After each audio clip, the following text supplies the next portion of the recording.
My girlfriend, 36, admittedly had a thing for older men. I, 49, was surprised she came onto me at a bar one night after I'd worked all day at my construction job. We started talking, and I couldn't help but see the good in her that she wanted me to see. She had a son who was 16 at the time.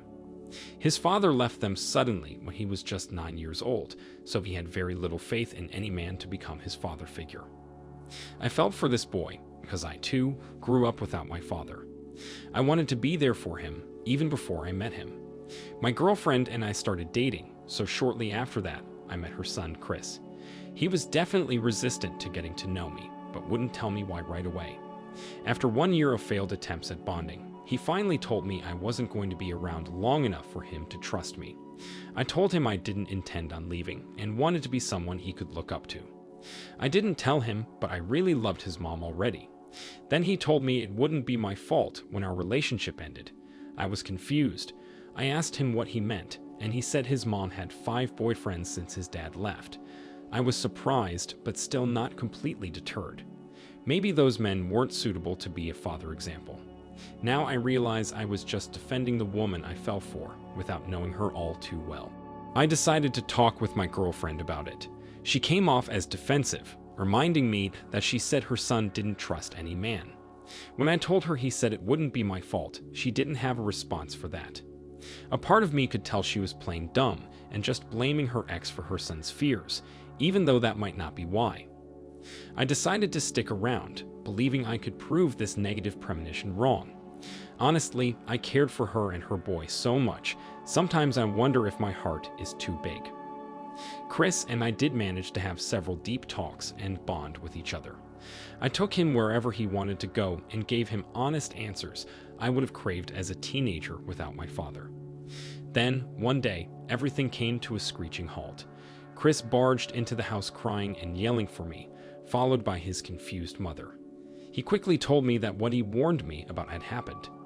Before his mother could interrupt or have any idea what he was going to say, he said he saw his mother having sex with his teacher. Then he added this is what he warned me about 2.5 years ago. His mother, and I gasped. He continued by saying she thought he was going to his friend's house after the parent-teacher conference, but he felt like he needed to stay for some reason. He waited in the car for her to come out. When she didn't come out of the school, he went back in and peeked through the skinny window in the door of his classroom. Even though they turned off the lights to make it dark, he saw them in the corner of the room. My would-be stepson then said, now that I knew the truth, I could kick them out. He was used to it and said he didn't need me or her. He went upstairs to pack, and his mom stepped in to quietly tell me he didn't see what he thought he saw. Her face was red, and she just looked desperate for me to believe her lies. She started crying when I didn't say anything and just stared at her. She told me again that it wasn't true, but her son heard her and asked if she was calling him a liar. She screamed that this was adult business and it was none of his concern. He screamed that it was his concern because she was taking away any chance he had to find a father or a home. I said if her son is telling me he saw something that would make him have to leave me and his home, I'm likely to believe him over her. Her son then said I should trust him because he would never want to marry a woman like his mother. She screamed when she heard him say that. She was just beside herself, collapsed onto the floor. I told her she needed to get out of my house, and we were done. I wished her luck finding another place to live. I went upstairs and told Chris that if he ever needed to come to my house, my door would be open. He also had my phone number. He was about to be 18, so if he sought my company, his mother wouldn't be able to do anything about it. They left in a packed car, and she found them a new place to stay, but it was with a creepy stranger.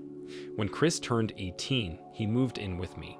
It was an incredibly happy day for us, but not so much my ex. She hated it.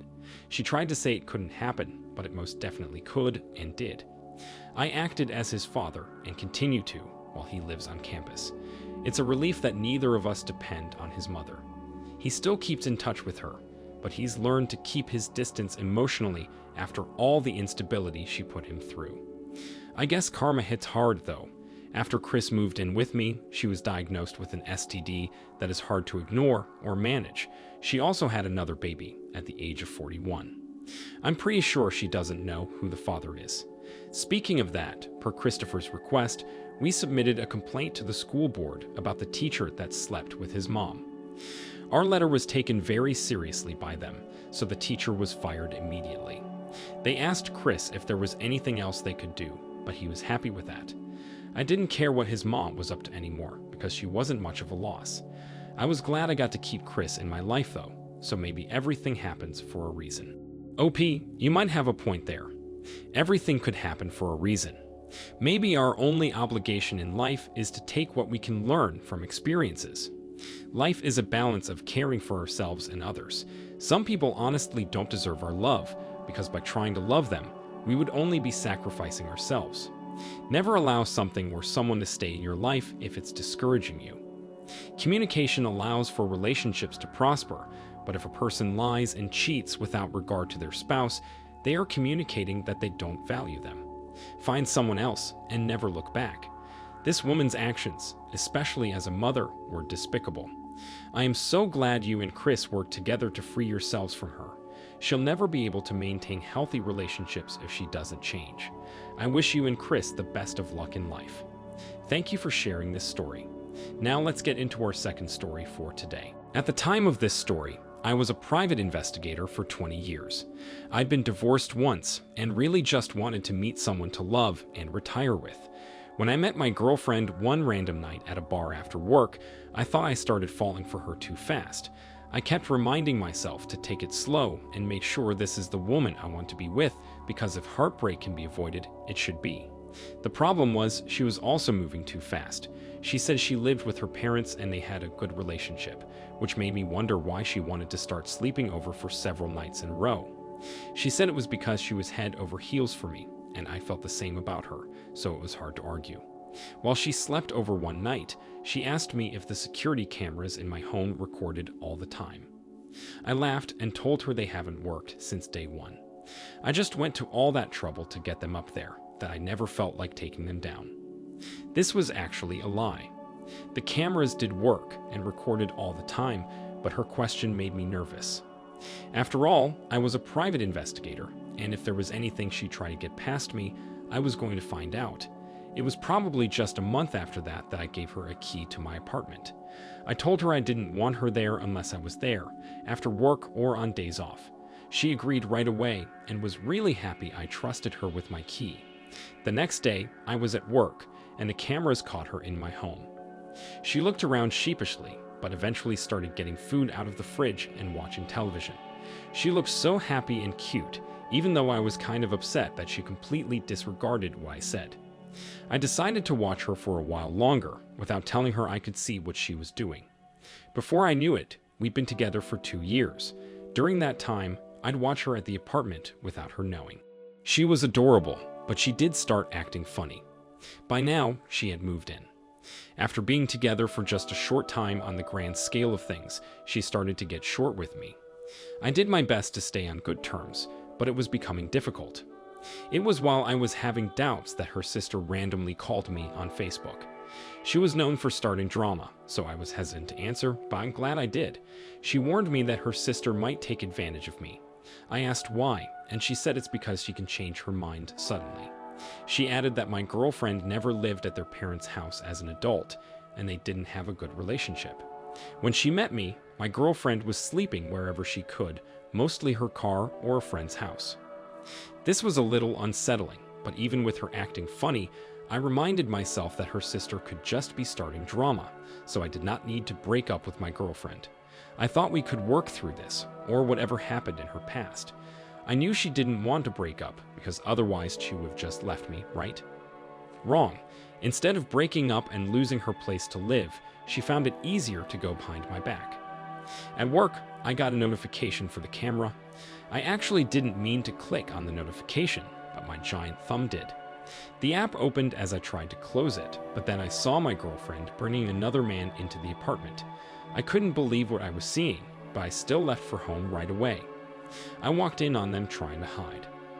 I pulled AP out of the closet I saw him go in, while she put on her panties. He ran for it and apologized to me. My girlfriend was just sobbing and said that he was just supposed to give her a nude massage, but nothing else. I told her to quit it. I knew she didn't think she'd be caught, but the cameras worked the entire time she lived here. Her jaw dropped, and she actually tried to blame me for lying to her. I told her she was stupid and cruel for doing this, and I wanted her out of my house. She begged me for another chance, and admitted she was wrong for blaming me at all. I told her I still didn't believe she knew how serious this was. I would never be able to trust her again, and I should have listened to her sister's advice right away. My girlfriend assumed I would never find out about this. It's thanks to my cleverness and a little bit of luck that I did. I told her again to get out, and she did because she ruined it. I wanted to share this story for other men or anyone going through this betrayal. It's exhausting, but it's not impossible to get through this. Just stay persistent and remember what you need to do for yourself. Since all of this happened, I have married a different woman, and we've been together for 13 years. Turns out there was a reason I didn't ever feel ready to propose to my ex-girlfriend. I was meant to find the next woman. OP, I am so sorry your girlfriend tricked you into wasting time with her. I am so glad you accidentally opened the app and saw what she was doing. As an investigator, you must have luck on your side. Your girlfriend was unfathomably stupid for bringing a man to your home after you supported and loved her. I have little faith in her ability to compromise or communicate in a relationship between two mature people. I am so relieved you got out of this and found the opportunity to meet your wife. Thank you all for taking the time to listen to today's stories. If you enjoyed listening, please feel free to like and subscribe if you haven't already. Also, comment below with your thoughts on what happened. Take care.